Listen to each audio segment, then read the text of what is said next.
नमस्कार दोस्तों, मेरा नाम है सोनू और आज हमारा जो वीडियो है इसमें हम डेटा रिप्रेजेंटेशन इस टॉपिक से रिलेटेड कुछ इंपॉर्टेंट क्वेश्चन करेंगे जो कि यूजफुल होंगे IBPS, SBI, bank PO clerk, railway और अन्य सभी एग्जाम के लिए जहां पर कंप्यूटर से रिलेटेड कोई भी सवाल पूछा जाता है। तो चलिए शुरू करते हैं इस वीडियो को बिना ज्यादा समय लिए।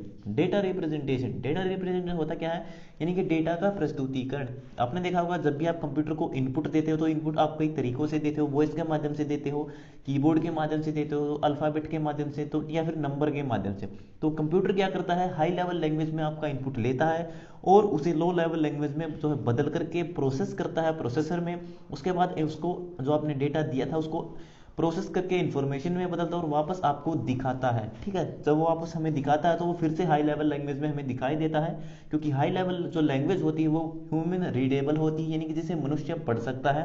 ठीक है, तो वो हमें दिखाई देती कहाँ पर, हमारे आउटपुट डिवाइसेस में जो भी हमारे यूज करते हैं, जैसे स्पीकर है या फिर हमारा कंप्यूटर की मॉनिटर स्क्रीन है जिस पर हमें जानकारी दिखाई देती है। ठीक है, तो ये होता है डेटा रिप्रेजेंटेशन, यानी कि हमारे जो डेटा होता है कंप्यूटर के अंदर उसको किस तरह से रिप्रेजेंट किया जा सकता है, लो लेवल लैंग्वेज में या फिर हाई लेवल लैंग्वेज में। पहला प्रश्न है, there are how many types of number system. ठीक है, तो कंप्यूटर के अंदर नंबर सिस्टम कितने तरह के होते हैं, तो नंबर सिस्टम जो होते हैं वो 4 तरह के होते हैं। ठीक है, तो इस प्रश्न का सही उत्तर है ऑप्शन 4। ठीक है, 4 तरह के कौन कौन से होते हैं, बाइनरी नंबर जो कि 0 1 होते हैं सिंपल, जिसका बेस होता है 2। उसके बाद ऑक्टल नंबर सिस्टम, इसके बाद एक डेसिमल नंबर सिस्टम होता है, उसके बाद होता है आपका हेक्साडेसिमल नंबर सिस्टम। दूसरा प्रश्न है, modern computers represent characters and numbers internally using one of the following number system, यानी कि आधुनिक जो कंप्यूटर होते हैं वो कैरेक्टर और नंबर को इंटरनली यानी कि अपने अंदर, ठीक है, using one of the following number system, तो इनमें से किस नंबर सिस्टम का इस्तेमाल करके वो नंबर और कैरेक्टर को जो है रिप्रेजेंट करते हैं अपने अंदर। ठीक है, यानी कि प्रोसेसर को किस तरीके से दिखाते हैं। तो प्रोसेसर के पास जब जो डेटा जाता है तो वो बाइनरी नंबर में यानी कि लो लेवल लैंग्वेज में कन्वर्ट होकर के जाता है, जो कि ऑप्शन 5 यहाँ पर आपका सही है। तीसरा प्रश्न है, which of the following is not a binary number, तो इनमें से कौन सा एक बाइनरी नंबर नहीं है।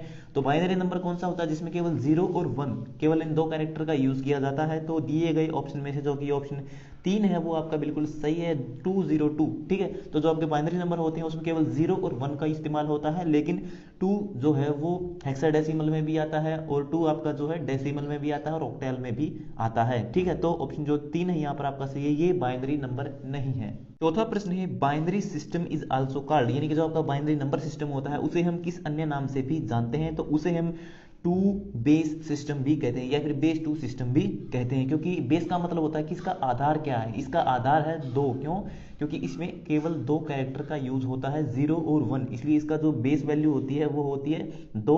इसके अलावा जो बेस होता है, ठीक है, कोई भी नंबर सिस्टम में चाहे बाइनरी, ऑक्टल, डेसिमल, हेक्साडेसिमल, उसका जो बेस होता है उसे हम रेडिक्स नंबर भी कहते हैं। इसकी रेडिक्स वैल्यू आपसे पूछ ली जाए या फिर इसका बेस आपसे पूछ लिया जाए तो बाइनरी का कितना होगा 2, क्योंकि इसके अंदर कितने कैरेक्टर हैं, केवल 2 कैरेक्टर हैं। ऑक्टल के अंदर कितने कैरेक्टर होते हैं, 0 से लेकर 7 तक होते हैं, तो उसके अंदर कितने कैरेक्टर हो गए, उसमें हो गए 8 कैरेक्टर। तो ऑक्टल जो नंबर सिस्टम है उसका बेस कितना हुआ, 8 है। इसके अलावा जो डेसिमल नंबर सिस्टम है उसमें 0 से लेकर 9 तक के कैरेक्टर होते हैं, तो उसका बेस कितना हो गया, उसका बेस हो गया 0 से 9 तक के, यानी कि 10 कैरेक्टर हैं। तो जो आपका डेसिमल नंबर सिस्टम है उसका बेस हो गया आपका 10, और हेक्साडेसिमल का बेस होता है कितना, उसका होता है आपका 16, क्योंकि उसमें क्या होता है 0 से लेकर 9 तक होते हैं और ए से लेकर एफ तक होते हैं। ठीक है, तो 0 से लेकर 9 तक आपके 10 हो गए, उसके बाद ए से लेकर एफ तक के A B C D E F, total 6 character आपके ये हो गए अल्फाबेट। तो इनको अगर हम जोड़ते हैं तो 16 बनता है। ठीक है, तो हेक्साडेसिमल नंबर सिस्टम के अंदर 16 कैरेक्टर बनते हैं, तो उसका बेस कितना है, 16 है। पांचवा प्रश्न है, which of the following is an example of binary number, तो इनमें से कौन सा एक बाइनरी नंबर का एक एग्जांपल है, उदाहरण है। तो बाइनरी नंबर कौन सा होता है जिसमें सिर्फ 0 1 का यूज होता है, तो ऑप्शन जो 2 है यहाँ पर आपका बिल्कुल सही है, 100101, ये एक बाइनरी नंबर है। अगर आप किसी कॉम्पिटिटिव एग्जाम की तैयारी कर रहे हैं और अभी तक आपको कंप्यूटर की बेस्ट बुक नहीं मिली है, तो आज की इस वीडियो में हम आपके लिए लेके आए हैं एक ऐसी ई बुक जिसको पढ़ने के बाद आप किसी भी एग्जाम में आने वाले कंप्यूटर के सभी प्रश्नों को सॉल्व कर सकते हो। अब तक हजारों स्टूडेंट्स इस ई बुक का फायदा उठा चुके हैं। ये ई बुक कवर करती है SSC, CGL, CHSL, railway, bank, DRDO, IT, copper training officer, data entry operator और अन्य सभी जनरल कॉम्पिटिटिव एग्जाम्स को, क्योंकि इस ई बुक में आपको मिलता है 7000 प्लस क्वेश्चंस का कलेक्शन, जो कि पुराने कॉम्पिटिटिव एग्जाम्स के क्वेश्चन पेपर से लिए गए हैं। इसमें सभी प्रश्नों को टॉपिक वाइज दिया गया है। पूरे इंटरनेट पर आपको किसी भी भी अन्य बुक में इतने सारे टॉपिक्स एक साथ देखने को नहीं मिलेंगे। इस ई बुक से आप कम समय में अच्छी तैयारी कर सकते हो, तो देर किस बात की है, अभी चाहिए इस वीडियो की डिस्क्रिप्शन में और पाइए इस ई बुक को बहुत ही अफोर्डेबल प्राइसेस में और निश्चित कीजिए अपनी सफलता को। छठा प्रश्न है, numbers that are written with base 10 are classified as, यानी कि वो नंबर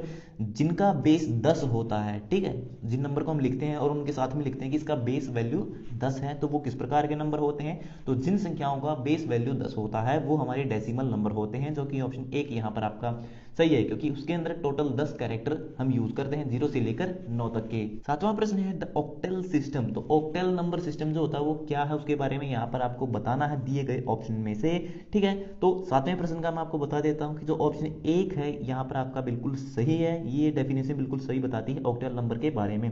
क्या बताती है?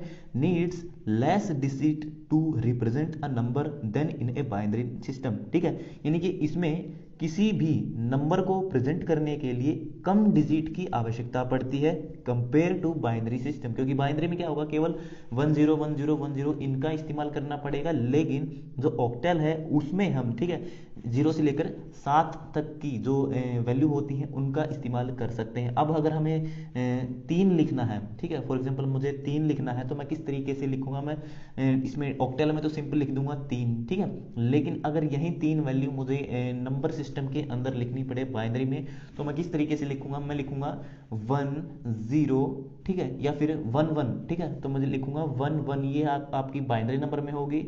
इसके अलावा इसे मैं ऑक्टेल में लिखूंगा तो कैसे लिखूंगा, सिंपल 3। तो यहाँ पर आप देख सकते हैं जब मैं बाइनरी नंबर में लिखता हूँ तो मैंने 2 कैरेक्टर यूज किए 1 1, वही अगर मैं ऑक्टेल में लिखता हूँ तो मैंने सिर्फ 1 कैरेक्टर यूज किया 3, ठीक है। तो पहला जो ऑप्शन ए यहाँ पर आपका सही है।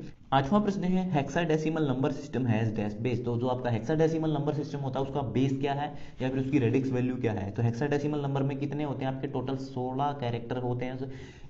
कौन कौन से होते हैं? 0 से लेकर 9 तक के और ए से लेकर के एफ तक के, ठीक है। तो टोटल आपके इनका काउंट जो होता है, जोड़ होता है, वो होता है 16, तो इसका बेस वैल्यू है 16, जो कि ऑप्शन 4 आपका सही है। 9वां प्रश्न है which of the following character set support Japanese and Chinese font, तो इनमें से कौन सा कैरेक्टर सेट है जो कि जापानीज और चाइनीज फॉन्ट को सपोर्ट करता है, ठीक है। तो इस प्रश्न का जो सही उत्तर है वो है ऑप्शन 5 यूनिकोड। यूनिकोड का मतलब होता है यूनिवर्सल कोड, ठीक है, तो ये यूनिवर्सल के सभी कोड को सपोर्ट करता है, तो ऑप्शन 5 यहाँ पर आपका सही है, ये जापानीज और चाइनीज फॉन्ट को भी सपोर्ट करता है। 10वां प्रश्न है आस्काई स्टैंड्स फॉर, तो आस्काई की फुल फॉर्म यहाँ पर आपसे पूछी गई है। आस्काई की फुल फॉर्म होती है American standard code for information interchange, जो कि ऑप्शन 5 यहाँ पर आपका बिल्कुल सही है। तो ये हो गए हमारे आज के सभी प्रश्न कंप्लीट। सो वीडियो देखने के लिए धन्यवाद। अगर आपका कोई सवाल है तो आप कमेंट बॉक्स में लिख करके पूछ सकते हो। तो मिलते हैं हमारी अगली वीडियो में, तब तक के लिए नमस्कार।